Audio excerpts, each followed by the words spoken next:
So we go now to database approach. So now under database approach, this is where now we'll be talking about data manipulation language, which is usually abbreviated as the DML, General Inquiry Facility, basically the query language of the data.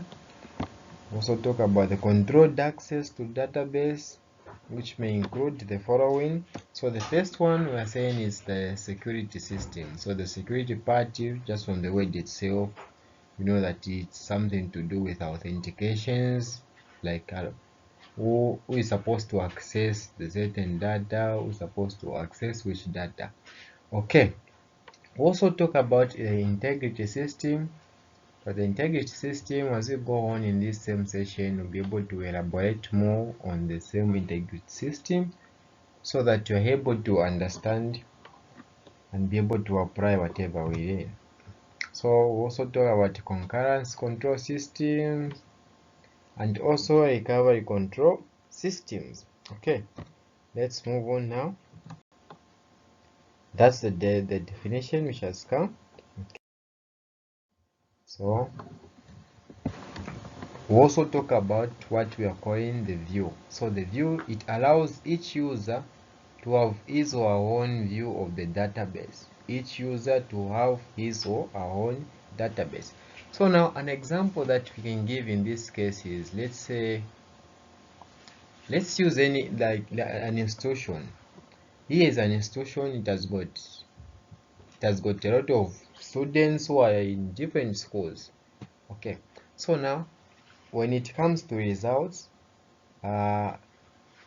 students are able to check their results, specifically just their results, and not someone else's results. They're also able to update and check what their details. They're able to register for the courses that they want to do in the program that they may have been enrolled to.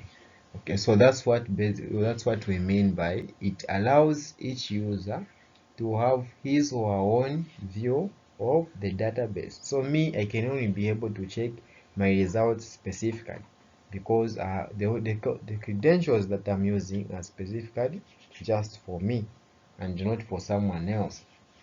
Okay, so now the second one we are saying a view is essentially some subset of the database. Let's also talk about now the benefits of the view. We are saying the first one, it reduces complexity. Be able to elaborate more on the complexity part so that you understand. Provide the level of security. Provide the level of security where this is the basically where students are given credentials that they are supposed to be using in case maybe they want to access the portal or maybe download some notes from the portal. So each student is supposed to be given a unique password and also the username which they are supposed to be using for them to have access to whatever information they may be in need of.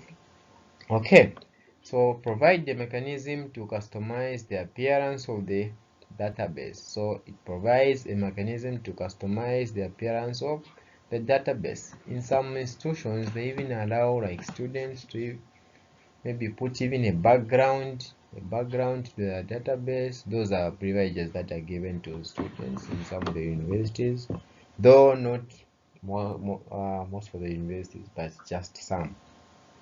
Okay.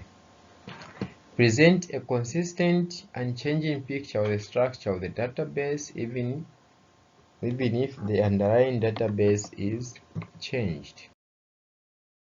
Okay, let's make progress. Let us now talk about the components of database management system environment. Okay, so now the components, meaning we are going to talk about now the things that are required, or that the things that are involved for us to have a complete database. So the first one we are saying we're supposed to have a hardware which can range from a PC to a network of computers. So now a hardware, let's first define what a computer. So from the definition of a computer, we are saying this is an electronic device which is able to store, retrieve, process data under the instructions of the user, or that it also involves user interaction for it to be able to do certain tasks. Okay, so now when we talk of the hardware, meaning these are devices that a user is able to feel and touch. Yes. Okay, let's make progress. So the second one we are saying is the software.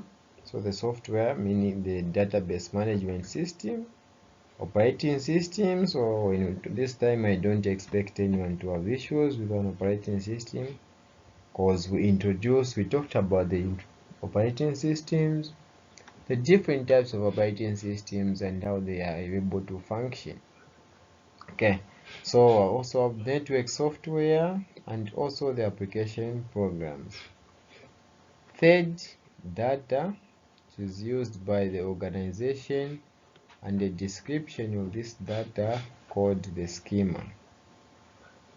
Procedures, which are instructions and laws that should be applied to the design and use of the database and database management systems. We also need people for us to be able to have a complete database. Okay, let us now talk about the laws in the database environment. So now everything we're talking about in this session concerning the database will be able, when we meet in person, we'll be able to do practicals, how we're supposed to make tables using Access, and also store data, also the attributes. Yeah, we'll be able to talk about such, yeah, and demonstrate. Okay, so for the roles we are saying there's data administrator. So the data administrator, basically this is the person who is maybe in an institution in charge of the database of the school. Then we've got database administrator and the data administrator. So we'll be able to differentiate now between the two, who is the data administrator and also the database administrator. Okay, database designers, logical and physical. So these are people who are in charge of designing how the database is supposed to look like. They divide, yeah, they do it, they make all according to users' expectations.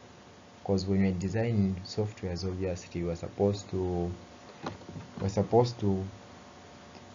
satisfy the users interest.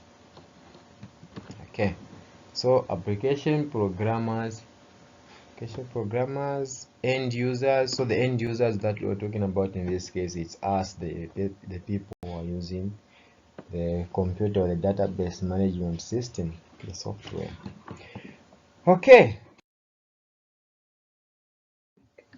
we make progress. So let us now talk about the advantages of the database management systems. Okay, the first one we are saying control of data redundancy. Controlling of data redundancy, that refers to the duplication of data. So when we say duplication of data, it means we have the same data, maybe the same data now it is more than one.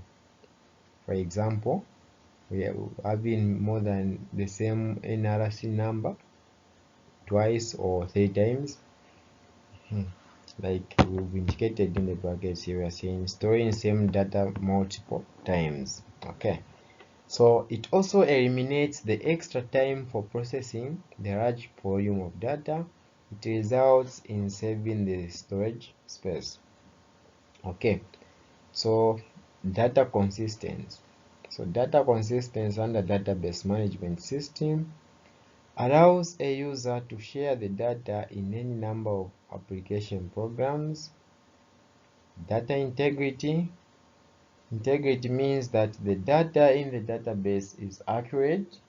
That's what integrity means, it's accurate, centralized control of the data. It helps in permitting the administrator to define integrity constraints to the data in the database. For example, in customer database, we can enforce an integrity that it must accept the customer only those who are coming from maybe specifically Kitwe and Duracity. Okay, so now the other advantage of the database management system is that we're able to share data. The sharing of data is done easily. The other one, we're saying improved security. So when there is security, meaning the database has been improved. Enforcing integrity constraints, for example, data type, and thus improve data integrity.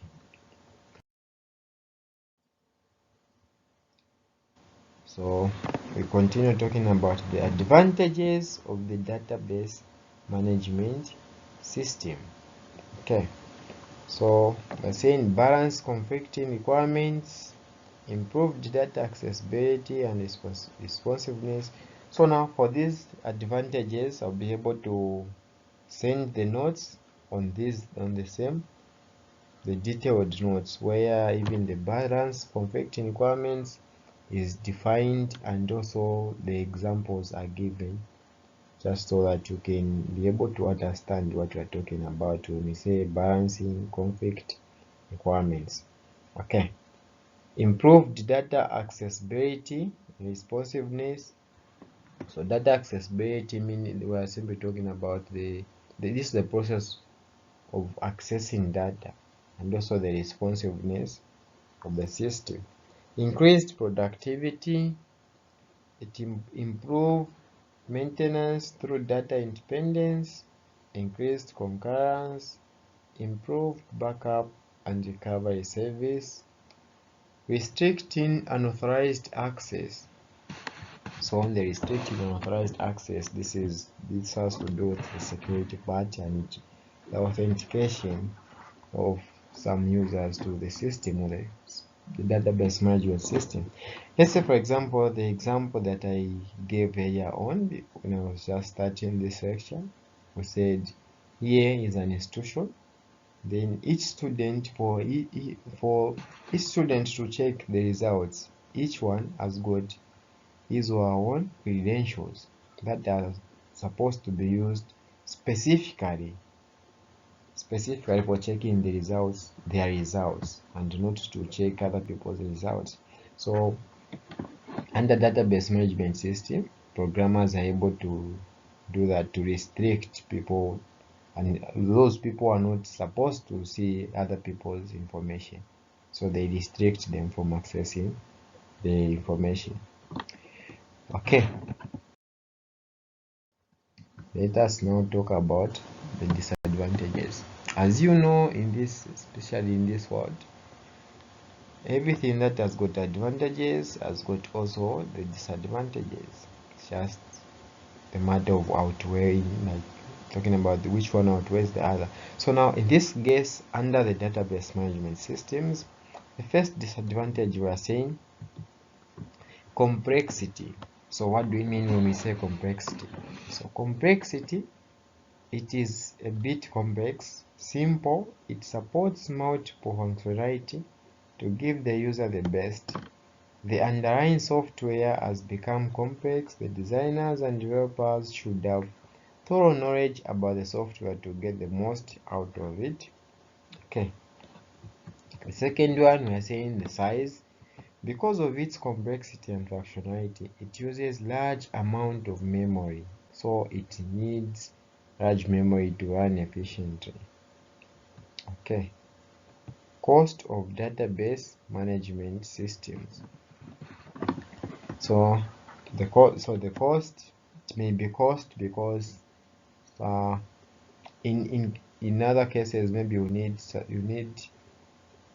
to employ a programmer to help you come up with a database for one institution, meaning it will be costly for you. You need to pay the programmer Then when we say additional hardware costs, so meaning additional hardware costs, this is where now you need to buy some other devices that may be needed for the database management systems to be used. Okay, so additional hardware costs, like for example, if you want to improve productivity, we need the database to be very fast in responding, in giving us response, not whereby we want to access something and then it just keeps on loading. That cannot be very good.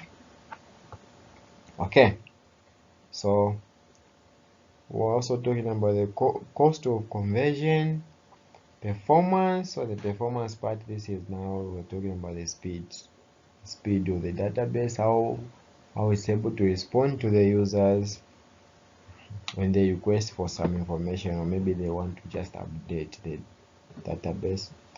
And also the higher impact of a failure. So now today, since then is the introduction, we'll just end here for today. If you have any other questions concerning what we've talked about today, so today we've just talked about specifically the database management systems. We've also touched a bit on the view part, the importance of viewing, also the integrity part, the advantages and disadvantages of having a database management systems. Okay, so this brings us to the end of this session.